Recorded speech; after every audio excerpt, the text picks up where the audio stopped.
Hello and welcome to the Kelcast, the Hearthstone Arena podcast, where we try to get better without cursing. I'm Keldar, a longtime Infinite arena leaderboard player and streamer on Twitch.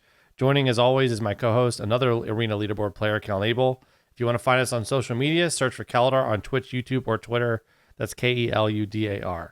All right, Kellen, what are we looking at this week? Well, this week we're talking about some of our favorite 12-win decks we've had both in this meta and throughout Arena history. Kind of like a 12-win Megathread like we've seen on Arena HS so many times. Our goal is to find some common themes that lead to 12-win deck lists, and maybe some keys to success, some things that you could do at home at your own Arena table to get your own 12-win deck lists. That sounds But cool. before we get into all that, Blizzard did release the Arena leaderboards for January, February, Kel, and congratulations on yet another leaderboard appearance. Yeah, another leaderboard. I have to say I'm surprised with my placing and everything. I thought that with I think my average in there, I thought my average was 7, but the one they got was 6.97. And it was actually 46th, I believe. So basically top 50, which is it's one of the lowest average leaderboards I've seen. It seemed like across the board it was lower. The top end was still the same in like the top 5, top 10 people, but below that it was much lower than it has been recently. And there was a huge drop off. Like there was like 4 or 5 people that were like maybe +8, and then it was like the gap down to 7 was like this huge cliff. And also, Kellen, you also made it as well. Did I? Oh, thank you. That's nice of you to mention. I did, in fact, make the leaderboard. Yeah. Yeah, but I mean, it was. I think it shows. We keep talking about the variance of the meta.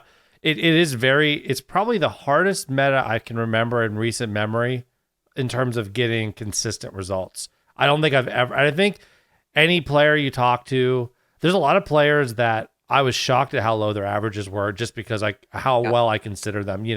So I think it. Not to take away from the people that made it on top, but I think it has a lot to do with more with variance than ever before. I think you almost had to have a crazy high roll to get an 8+ average, no matter your skill level. Because I think, between like you, me, Judge, all Dreads, all these people, I think we're all fairly similar in skill level. It's just a matter of like who gets the best 30 runs. Not to take away from anyone, like I said, but all right, so let's get into the show. So we're going to talk about some 12-win decks. Which one are we going to start with, Kellen? Well, let's start with one that you and I played together. We have actually had a lot of 12-win decks when we've co-opted. I think I don't even know how many, but we've been co-oping for years at this point. Yeah.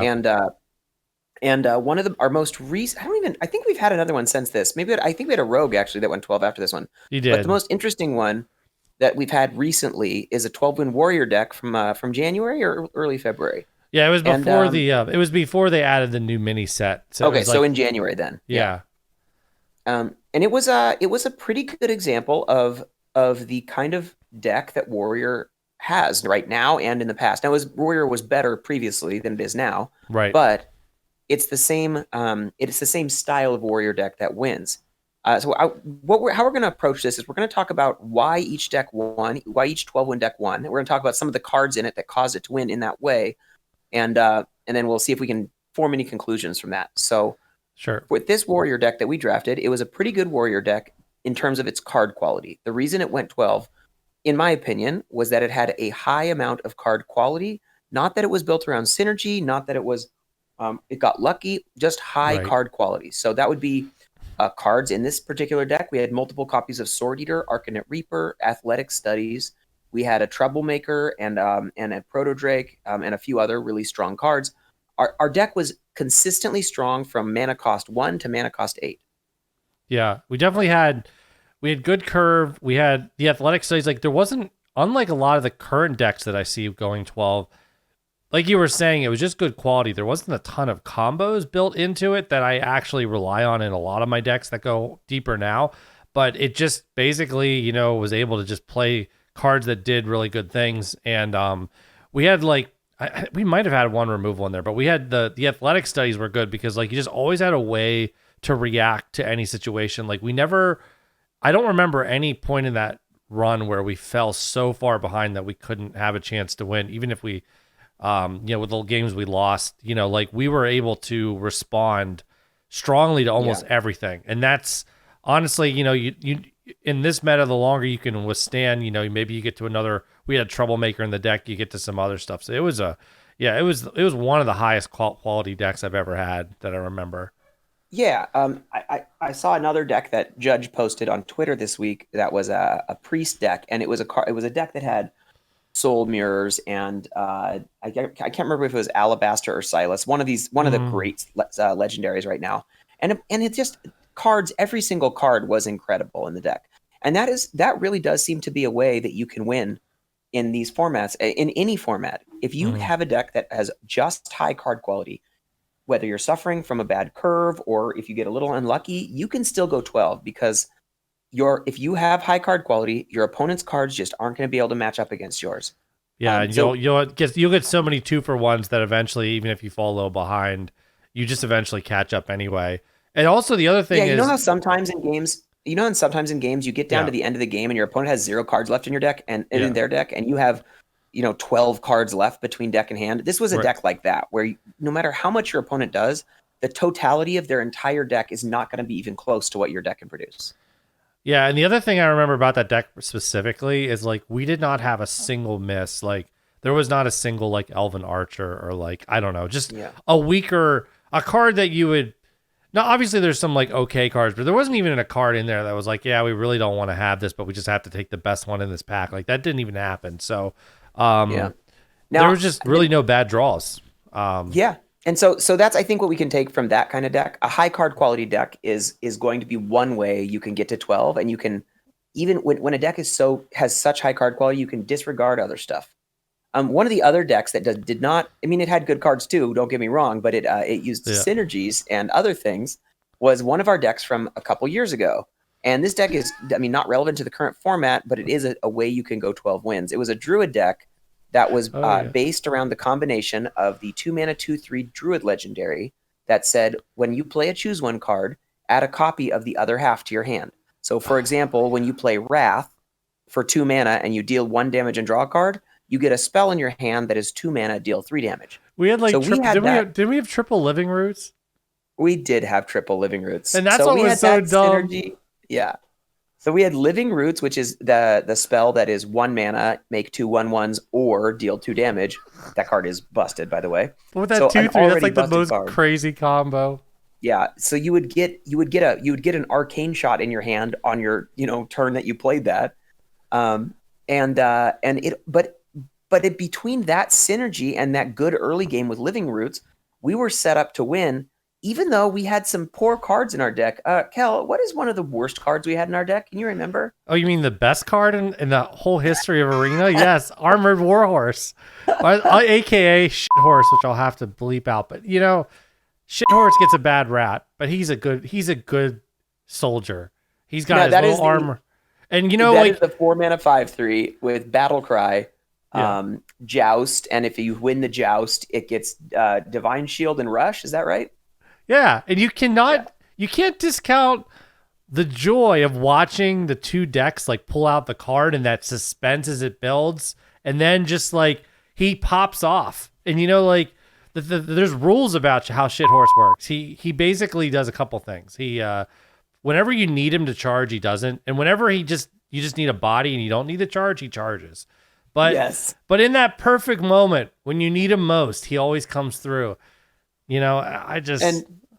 We definitely, so in that run, we did not have nearly as high quality of a deck as that Warrior deck. Now, we had good cards, don't get me wrong, triple Living Roots and that Legendary are all good cards. Yeah. But the strength of the deck was built around, and we had Power of the Wild too, it was built around synergies. We had the Living Roots card with Power of the Wild, already a good synergy setup. We had a Savage Roar. We had I don't even remember all the details of this deck. I just remember that all the cards worked together really well, like the cards we've already talked about, and the ones that were left in the deck were not nearly as high quality, but they worked with the cards we already had. Yeah, I'm pretty sure we had a lot of cheap synergies with the legendary that gives you both of the choose ones. We had I think we had at least one Wrath in there. I know we had. I think we had the it's Living Mana. I was trying to think of the name of that card. We did have Living Mana, and that was around the time of Mark of the Lotus too. So we actually had a Mark of the Lotus in the deck. Oh, I love Mark of the Lotus. But yeah, that deck was just really fun. And sometime later, after show, if you guys are on Twitch, we'll show you the clip of Kellen rooting on the armored warhorse to victory. It was pretty good. And that is the thing though. Armored Warhorse was not very good, but even with the synergies that we had, our overall deck quality was not high enough to get to 12, I would say. So we did end up having, in one of our wins, we had to get good luck on Armored Warhorse, and we did it. It wasn't our 12th win, but we had to get that lucky Armored Warhorse in one of our runs. And that's another thing. You have to build your deck with a way to win, 10 games, which is what our synergies and card quality led to there. Right. But we needed that Warhorse to win that one of those 12 games for us. Otherwise, we wouldn't have gotten there. Right. Yeah. It was a fun deck, and it was a really fun co-op. My favorite 12s are frankly the co-ops, because it's like we've talked about this before, but co-oping is, you learn so much when you co-op, but it's difficult because typically everybody has a little bit of different ways they play, or if they go face, or when they trade, or like how they build their decks, and the way that they draft is built around their play style. So it can be challenging. I think you and me do okay because we're willing to, we usually are willing to kind of concede and work together and understand whose deck it is early on, because we've learned that through the time you can't always do that. But it was we fun. definitely don't play Rogue the same way, but we still manage to get 12 every once in a while when we play it. So it works. Rogue's definitely is a fun one because you can do a lot of different ways. All right, so Kellen, you were going to talk about, you've been just snap picking Hunter. I have. And I just remember, and honestly, I can say that what deck we're going to talk about. I think I was at work at my amazing job, and I just was entranced by this 5 Cobra draft. I remember watching the draft and like, how many Cobras can we get? Yep. And we just kept getting them. It's fun to get a deck that polarizing, because when you get a card and you get that many of them, like when you get over usually it's like over 3. But like if you get 5, like you can really see how the card really operates, because you get to play with it like every game. You know what I mean? And you get to really get a really good feeling for a card. So there's times I'll take 3 of a card just to see, like, is it too much to take triple smug? I actually think it is in most cases, but things like that. You have to find out. Yeah, you have to play. So tell us about this deck. Yeah, so this was a hunter deck, and it was a overall strong deck. It was kind of like the druid deck, where it had a lot of strong cards. I mean, Dancing Cobra is a really good card right now, and this is a current deck, so this is in the format we're currently playing. It had 5 Dancing Cobras. It didn't have a ton of stuff that was expensive, so it was not as easy to trigger it as it might be. But what the strength of the deck was, in the 5 toughness on the Cobra, not the poisonous. It included multiple adorable infestations, multiple wriggling horrors, and between the 2 of those cards, I was able to take full advantage of the 5 health on the Cobras by giving them additional attack. And that was just so much more synergy than my opponents could handle. I was putting together boards that would normally be the statistics of a turn 5 or 6 board on turn 3 or 4. So I was getting so far ahead early on that when my opponents finally caught up with their more expensive cards, I just kept pressing my hero power button. Another strength of the deck is that it had 1 True Aim Crescent, which I believe is the best non-legendary in Arena right now, of all classes. I think True Aim Crescent is. And especially with the power of a Poisoned Cobra or a Lake Thresher, I had one of those. Those kind of things make a deck able to defeat more powerful cards. You have to have those synergies. So the Cobras plus buffing minions or spells in Adorable Infestation's case, and the Rush plus Lake Thresher or True Aim Crescent plus Lake Thresher. Right. Those strong synergies made up for the overall lower card quality. Because I mean, once you're starting to put, I think I had a bunch of random secrets in that deck, a couple miserable death rattle minions, just things that needed to be there to fill the curve. It managed to go 12 because I just had such a great early game and so much synergy with my 1/5s that I was able to finish off the last couple people with that hero power. Did you have any like spell reach in that deck, or was it basically all minions going face? No kill command, no scrap shot. Nope.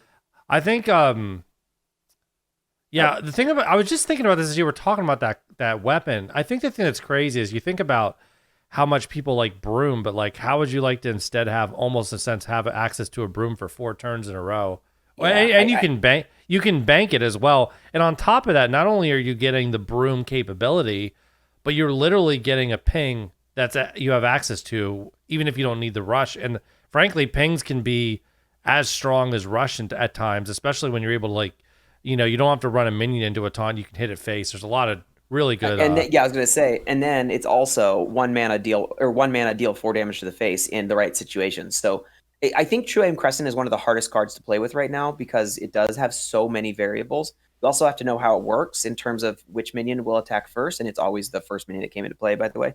Yeah. I think you know what I do when I have that card? It's not correct. Don't do this, chat. But I always start placing my minions from left to right, and I just keep them that way so that I can keep track of which one's gonna attack when. Unless I know the positioning's really gonna screw me, then I'll break away from it. But I do that to try to not get confused. But yeah, it's a really good card, and you've had consistent results with it, so it's great. All of your decks have kind of had the same build, and we talked about that during we did kind of the weakest class talk a couple weeks ago. They've all fit into 2 categories. They've either been that early game, get the early game board and then finish with Hunter Hero Power, or be like a Jewel of N'Zoth / or Petting Zoo combo deck. So you really have to go one direction or the other. But to a small little side note, as a plug to our show, if you guys are listening to this, if you need help with Arena, honestly, I was just thinking about this when I have viewers or people that ask me about Arena, the weird thing is at this point, all of our podcasts are actually relevant to the meta still. There hasn't been this massive shift still. Our strongest classes podcasts, our weakest class one, our core set that's coming up, all this stuff's still relevant information. So if you want to, and of course we did our it's never always principle last week, which is a good one too. But all of our talks, it's an evergreen one. Yeah, they all kind of are relevant right now. So definitely go back and check it out. I've actually referred a couple people to certain ones when they were asking how do I win with worse classes or whatever. So okay, so next we're going to talk about. Kel, I was going to say it's your turn. Let's talk about which deck are you going to talk about first, or which 2 decks? I don't know. I don't know. I guess I'll talk about the Druid one since I'll just talk about it in order. This deck was so insane, and I don't think I've actually. I mean, I've had a lot of 12-1 decks, but I don't think I've ever had a deck. And I was thinking about this afterwards. I kept trying to scour my brain and my old deck list because I actually looked back because I was trying to see if I ever could find a deck that had more win conditions than this deck, and there wasn't. This deck was so strong because I'm actually surprised it didn't go 12-0 because it literally had. There was I put it on this tweet I did that basically there were 7 cards in the deck that won a game multiple times together. I had, so I'll just go through the list a little bit. So we have a broomstick and we have some fireflies and gibberings and we have a good early game. Then we have double parade leader and power of the wild. We actually have, we have an upgraded frame bot. We have double wand maker. And then of course the real MVP, which is Pantry Spider, which I'll get to. And then it had double, and I don't normally draft this card. It had double weaponized pinata, Arbor Up, derailed coaster, and then at the top end, which was the crazy part, it ended up having Claw Machine, Moonglade Portal, Keymaster, Silas, Plague Protodrake, Carnival of Clowns, and Survival of the Fittest. So it just and all those cards, it was funny enough, Arbor Up was not as big of a factor, and I can understand why because the deck wasn't really built towards Arbor Up as much, even though it had a little bit. I would say in the first 5 or 6 games it was insanely good, but then by the best part is by we got to the past 7 or 8 wins, then it started becoming Silas's turn and Keymaster's turn, the value decks, and I had an ability to win all the different. And I think that's why we keep talking about this early late meta is because the truth is a lot of times generally, now this isn't always true. I find that a lot of the early losses I have are because I lose tempo. And if I get 2 losses early, it's because of tempo. But then get to the 12 wins, once I get past 6 wins, 7 wins, then it's I need these late game cards or I can't win. So, but no, Pantry Spider was insane. The pinatas were giving me crazy legendaries. Deathwing won me a game off of pinata, I think once. Oh my god! Okay. I kept getting things Druid of the Claw would win a game with rushing and Savage Roar. So it's just literally the most well-rounded deck I ever played. Like every game. So you had a lot of different strategies within the deck and a lot of different routes to victory. So it was really, you could attack from whatever angle your opponent was weak against. Yeah, and it was like every game I always had an answer. And it was like if they went value, I had value. If they had tempo, then I had taunts. If I had this, it's just like everything worked. And and if all else fails, Silas bailed me out. Which he did a couple times. Like I remember. I gotta tell you. Yeah. I took a Pantry Spider today because you told me about this. Yeah. I did. How'd it go? I don't know yet. I've played you didn't play. I didn't draw it. Yes, but like the thing about Pantry Spider, there's a lot of like through Priest and Paladin and there's just a lot of buffs right now, and then there's also a lot of buffs through like, claw machines and stuff. Like there's a lot of ways to buff, and anything that sticks on the board early can be really strong. And so like, I just love in certain classes, I think Pantry Spider, it's only good if you have a cards to play before it that really protect it. Right. But once you get those 2/1/3 bodies, you put a, you put a 2/2 buff on that, or put a steed on that, or put a whatever on it, and it can win a game. An arbor up maybe. Yeah. And there's a lot of like a lot of times people win because they can spread out faster than you, and then these combat all those little ping problems. So it definitely has it's a very unique card because its stats are very slow, but it's hard to remove, and it's, you kind of have to ignore it, and people a lot of times ignore it also just because it's just a Pantry Spider. But then the Pantry Spider comes and bites your ass and gets venomous. Just kidding. But okay, well, all right. Kel, what is there? So I don't know. Were you going to talk about the other Pantry Spider deck, or did you want to talk about the Judge deck next? I was going to talk about the other Pantry Spider deck. Okay. Just because it was the one that I just got through. I think I finished it yesterday, I guess it was yesterday on stream. This deck was interesting. I think it was the deck with the most, I guess you could say the most weak cards in it that I've gotten. What class was it? It was Paladin. It had cards like I had to take.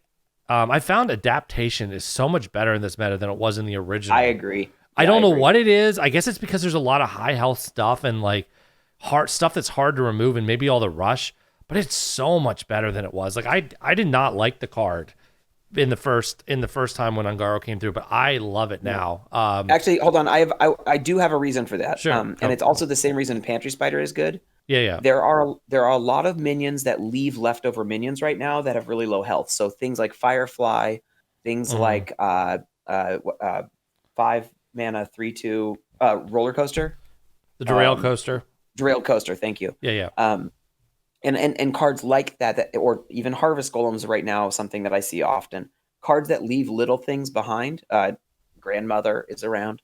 So there's a lot of opportunities to use the one attack on the Pantry Spider and keep the minion alive after the 3 health. Also, Paladin is really popular right now, and Paladin has both Day at the Fair and Lost in the Jungle in its early slots. And Mecharoo is one of the most common 1-drops and is winning a lot of games, so it's being taken highly as well. Yeah. So there's just a lot of things you can run into where it leaves a 1/1 or a 1/2 token. So cards like Adaptation get a lot better because adapting a 1/1 to Poisonous is really good. And cards that fight those 1/1s are better. Cards like Pantry Spider.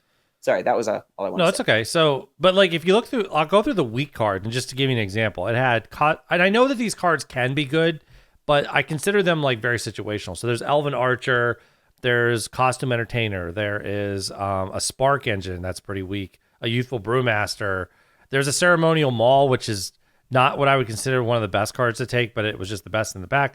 Pantry Spider obviously can be kind of weak. But then on the top end, it's such an odd deck. Like it has, the top end is like really high value. Like it goes from like these weird kind of off cards that are just kind of like, you're just trying to like survive the early game. And then it goes into, I ended up passing one Carousel Griffin, I think I don't remember what I took over it, but Anyway, I ended up with one Carousel Griffin. I had an Elise. I had double Libram, Claw Machine, double Smug, Libram of Judgment, which is the big 7 mana 5/3 weapon with Lifesteal when it's corrupted. And then I have the Sated Threshodon and then Medivh. Now, the thing is, Medivh even sounds like, oh, that's a great card. But here's the thing. The only cards that I could play with Medivh that actually got value were Silver Moon Portal and Consecration.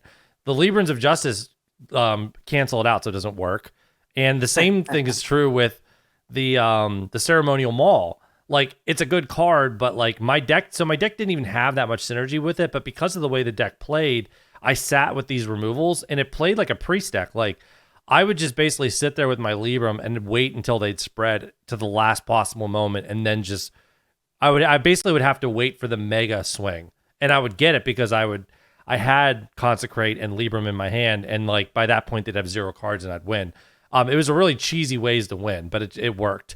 But so this is something we keep running into. Yeah. We're finding specific angles of attack, and in Yeah. most of our decks, so like my Hunter deck had a specific angle of attack. Your Paladin deck here has a specific angle of attack. Our Druid deck from back in the day had a specific angle of attack. But then you can also win, and those are the decks that we talked about with the lowest card quality. Mhm. However, the decks with the higher quality ended up having other ways to win. So our Warrior deck just won by outcarding people. Your Druid Pantry Spider deck with Arbor up and all that stuff and all the Silas and everything, that deck won because it could attack from every angle.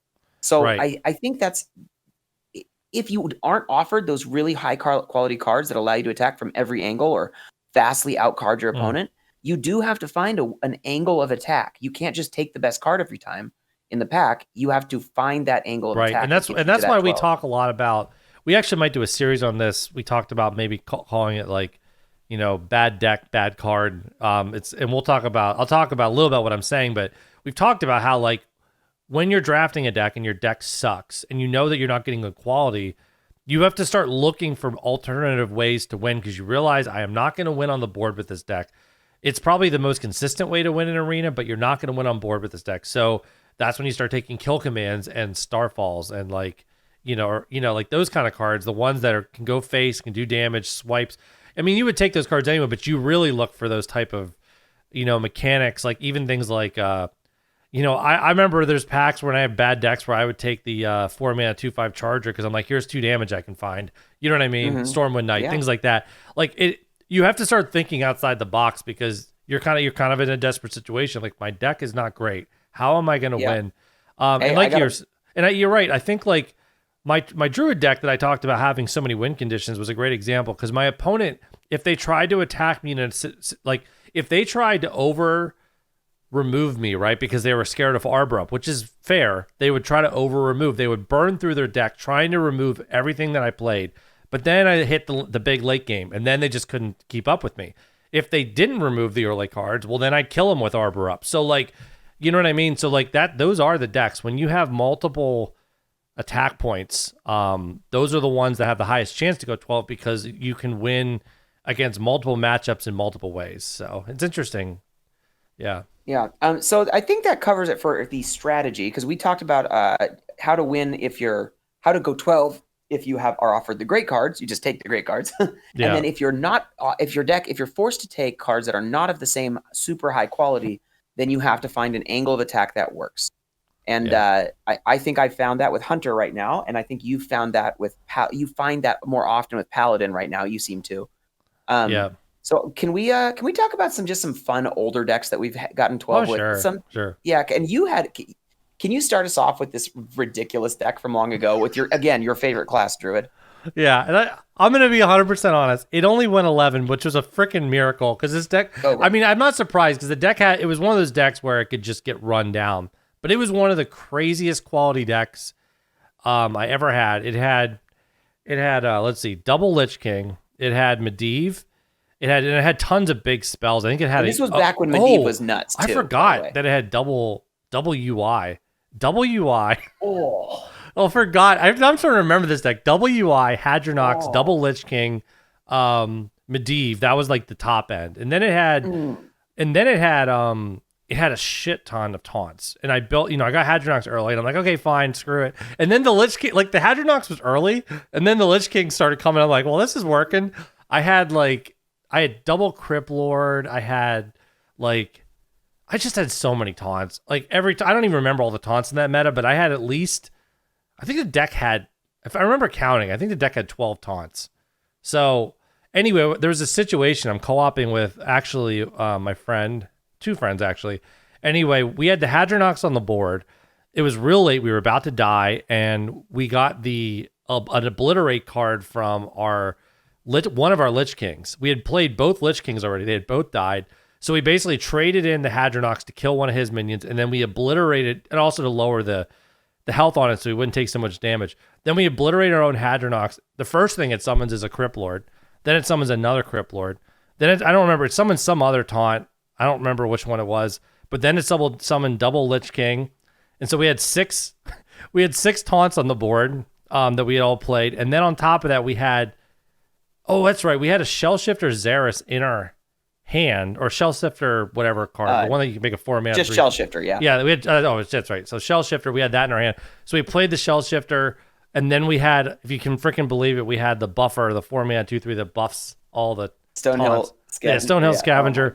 So we did that all in the same turn. We summoned all those, played a taunt, buffed the whole board of taunts. So and stupid. It was like, and we got 2 Lich King cards at the end. And like, it was just like, after it was over, I'll have to show the clip later, but it was like, I actually almost hyperventilated. I laughed so hard because it was like, I'm focusing on the play and then it was over. And anyway, the deck was just crazy. Hadronox kept just, people just would concede because double Lich King would pop out and shit. And it was just crazy. So that was one of my favorite decks of all time. I have one style of favorite 12-win deck, and that is in dual class arena, taking warrior hero with hunter hero power. That is my favorite way to play to get to 12. And it used to be really easy back when Fiery War Axe was cheaper and like all sorts of that's my favorite way. But my favorite 12-win I ever had is a long, long time ago in the first era of Hearthstone. This is like in the beta still. Okay. And Warlock was notoriously awful in Arena in the beta. It was so bad. It was really hard to get 12 because they're just Shadowflame was great, and there were a lot of things that were great, but it was all about trading on the board. So people wouldn't run out of cards that often. They would just, it wasn't like you would have card draw either, but people just keep playing. So the hero power didn't really do much because you just didn't need it. Yeah, it was still good, but like it wasn't on the same level, and people would be fighting for the board, so you could never spend 2 mana early on to do that because your Harvest Golem that you played on 3, if you go 2-drop plus hero power on 4, now you can kind of do that because you have catch-up cards. Back then, there was no catch-up. I mean, you had Shadowflame and Hellfire, and hopefully one of those worked, but that didn't usually work because people were playing Chillwind Yetis, and you couldn't play Shadowflame to kill a Chillwind Yeti at that point. Right. So Warlock was, and a lot of the cards that were neutral were card draws. There was Gnomish Inventor, Acolyte of Pain, and Loot Hoarder, and Novice Engineer, cards that really didn't do a lot for Warlock. Right. So it was really tough to go 12 with Warlock back then. And there was, my brother was rooting for me really hard to get this 12 win with Warlock. I remember we were on a trip to the beach with our family. And on the way home, in the car ride home, I was playing mobile, and I finally hit my 12. Oh, it must not have been mobile. It must have been on a computer. I don't even think mobile was around. So it must have been once we got home. But I finally got a Zoo Warlock deck with multiple Flame Imps and Voidwalkers. And I mean, this was back in Shattered Sun Cleric was a card you wanted. Like everything, just trying to get your minions buff and make them push through the early game advantage. And then I was actually finally able to use the hero power because I got enough early game stuff that I could empty my hand and then start using the hero power to generate value. And I just barely stuck out the 12. I think I finished the 12th win with like 2 health left and my opponent about to win the game the next turn. I just barely got him. And I was so ecstatic. I was so happy. it had nothing to do with the deck being nuts or anything. Yeah. It was just like I got lucky enough and everything just lined up. And I finally got 12 wins with Warlock. It was the last class I had, and it took like an extra 3 months to get that 12. That was so that was your last. You had 12 with everything else, but that class. Everything else, not Warlock, and then of course my next Warlock deck went 12 too. So I don't know how that happened, but it was So it was back-to-back 12-win Warlocks after a long dry spell with Warlock. That was that's my favorite 12-win deck. It wasn't like the best example of a 12-win deck, but man, was it fun. It felt so good to finish that off. Sometimes the decks that, if you play enough Arena, I talk about this when I was talking about Valheim, but like sometimes if you have to struggle a little bit to get there, it's that much sweeter, So sometimes like it's one thing to get 12 with like, you can have the story of like, oh, I had like all these legendaries and it was just crazy, all the synergy. But then, when you take a really for people that play a lot, like some of my favorite memories are these decks that were like just not that good. And I was so afraid I was going to go 0-3. I mean, even we didn't talk about the deck, but me and Judge had this, what we thought was, it was a pretty, and there was a lot of weakness to that deck. It was a 1-2. We started 1-2, and then we just went on this roll, and just like made it, and so those. Oh, yeah, that's another thing, by the way. If you're playing and you go 1-2, do not give up. I know it can feel demoralizing and hopeless, but if you go 12-2, you're going to get 2 losses somewhere. And those losses might be at the beginning, and you can't give up if that happens. You can still win out. I've done it many times. Yeah, I mean, I mean, it's pretty hard to do now, but before this meta, I mean, I've gone 0-2-12 a couple times, and it's not easy. I mean, to win 12 in a row is, I mean, basically, if you go 0-2-12 too, that's the same as going 12-0 in a sense, because you have to win 12 in a row to get there. But yeah, you're right. Like you just have to. My recommendation, what I do is I just kind of like, I try to like almost compliment myself. Like, first you're at 1 and 2, right? And it's like, okay, well, I'll just try to get this. I'm going to focus. I'm going to try to get this deck to 5. Like I can do it. I can get it to 5. Try to believe and hit a number. And then when you hit it again, be like, okay, we got to 5. Like maybe I can get this deck infinite, and you just kind of don't get set crazy goals. Like tell yourself like, oh, every time I go 0-2, I'm going to go 12. But, but yeah, I think it's good to set little goals. But even then, I would rather you set that goal than every time you went 0-2, you're like, well, I guess I go 0-3 today, or I guess I'm not getting more than 2 wins with this deck. That's even that being defeatist about it means you're never going to get anywhere. I haven't done it in so long because I haven't had people ask me, but I did coaching for a while, and I do remember I had a coaching session where we started 0-2, and I used that to do exactly what we're talking about. And I was like, he was like, oh, I might as well just.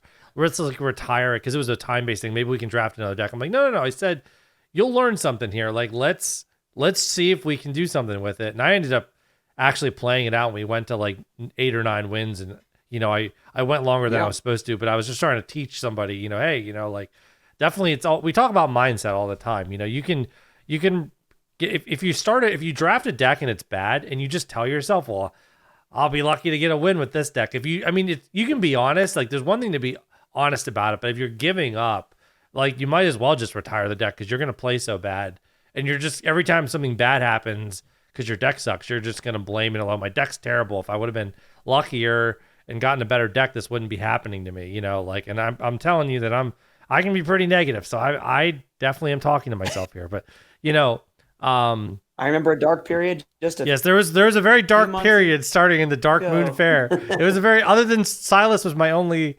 He was my only light. Silas kept me together. When all light was dark, Silas came in and I had my 5 mind control game, so oh my God. Kellen, your face keeps freezing and it's really funny. Oh, sorry. Yeah, I'm on a laptop in a hotel room. I'll tell you all about that in just a second, actually. But yeah. I think that pretty much covers it. The only other deck I'll give a very fast mention to is I had this. A lot of my favorite decks were Druid decks, I guess, but I had a triple. It was during one of the. I don't know if it was Wild Arena or like it was one of the times where the, GVG came back and I had triple Fel Reaver and triple Swipe. And the thing about the deck, I think I had double Savage Roar too. And the thing about the deck that was so funny was like I'd coin out the Fel Reaver on 4 or play it on 5, and everybody would play so stupidly around it. They'd start trying to play they'd start playing 1-mana spells that didn't even do anything just to like burn my cards, and like they'd run out of cards and then I just hit their face and kill them. And it was just like every game, like it was I'm for sure that deck was 12-0. It was the easiest 12-run run I ever had. It was just like every game was a complete stomp. Like I don't think I ever had, that was the one deck I can think of where every game I just destroyed the other person. Like it wasn't even close. Yeah. It was all about Fel Reaver, baby. I'm gonna miss you, Rip Savage Roar. We'll be friends forever. Well, someday you'll come back in the core set. Yeah, I hope so. Yeah. All right. Well, I think that about covers it, right? I think that's all. I think that's every deck we could find that we wanted to talk about. Yeah. Very, very small news thing. I'll just share real quick before we end here. They did say that the release date will be the 30th. for the next expansion. So that will give us a new meta with also the core set. On top of that, they've like unnerfed a lot of cards. I'm not going to go through that right now, but they unnerfed like a ton of cards from neutral and everything. Things like Bone Mare Blake got unnerfed, and Conjurer's Calling and all this stuff. It will eventually have an effect on Arena, because when those cards come back, they'll actually come back in the stronger, not the unnerfed version. So hopefully that won't make a major impact, just because it won't be all Conjurer's over Calling that. was a huge problem in Arena. I did not enjoy that period of time.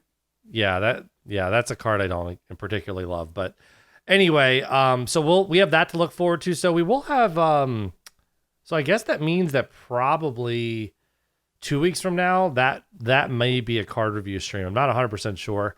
Yeah, so kind of depends on when we close. get the full set dropped. Yeah. Yeah, so we're getting close. But we still have some good content coming up, so we're good. So I'm excited about everything. You know, we got lots of good content. We're getting lots of good feedback. By the way, chat, everyone that's listening, please do make comments. Send us messages on Twitter or Discord or on the Reddit feeds. We've been doing kind of weekly or bi-weekly Reddit feeds, because that feedback is really valuable. It really helps us to kind of like focus the content. You know, some people have told us they like this thing or don't like this thing, and it actually helps. I don't mind constructive criticism. I don't get offended. So definitely let us know what you think and people that you'd like to have on. So all right, guys, that's going to do it for the 7th episode of the Kelcast. Remember, you can join us every Saturday, 8 p.m. Eastern or 5 p.m. Pacific on Twitch, or you can download the podcast where you get your podcast every Monday. You can also find me on Twitch, where I stream daily, 7 a.m. Eastern, or on YouTube or Twitter by searching Keludar. Again, that's Keludar. Make sure you tune in next week, where we're going to discuss all the info we have on the next Forge of the Barons release. We'll probably have some more cards they'll show. Thanks to John Laux for the music used in the episode. You can find links to all of our contributors in the show notes. This has been the Kelcast. See you next week.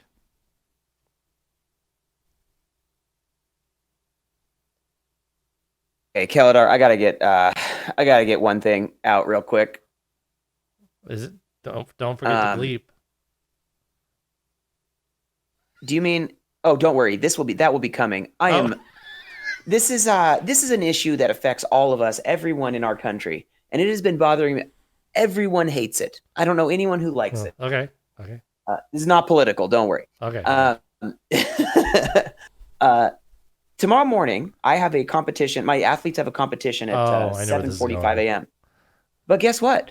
I don't actually get to wake up at what my brain thinks is 7:45 a.m. I have to wake up at 6:45 a.m. because we are still following daylight savings time, which is the dumbest thing that exists in the current era of American whatever. I don't understand what the F it's doing, man. Why are we still doing daylight savings time? It just makes me miserable one day a year. Why? It makes me confused on another day of the year. So I get confusion one day and just misery the other, and it kills old people because it stresses them. They get they experience new stress responses, and more people die that are old during daylight savings time, and then because of it than they would otherwise. It's an absolutely ridiculous thing, and it's deadly to seniors. Yeah. So yeah. Can we get it gone? It's so ridiculous. I hate it. You know, I gotta say, back from being a nurse, I've only done this once, but so when they actually give you an extra hour of sleep, which everyone was always excited about, let me tell you who's not excited during that time. People that are working.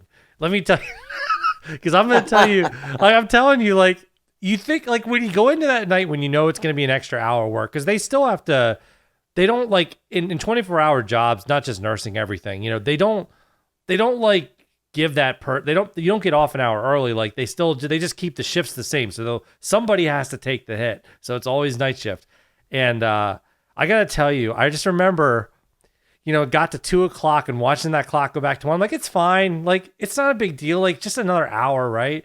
Like, I just remember by the time it got to like 5 or 6 a.m., it was torture, like just complete torture. Like it was just like you're just like, I should be home right now, like watching Netflix or like eating breakfast, and instead I'm working and like finishing my shift. It was heart-wrenching, and I never did it again, and I never will. I'm never going to do night shift again. But I'm just saying. So just remember, every year when you get your little extra hour of sleep, somebody out there, lots of people out there, it's not just suffering; they're suffering bad. So yeah, big F you to daylight savings time. I don't like that one. Yeah. All right, guys. Okay, That'll that's do all I it. have. That's our bitching for the week. Okay, bye. All right, I'll see you later, Cal. Peace Bye. out, dude.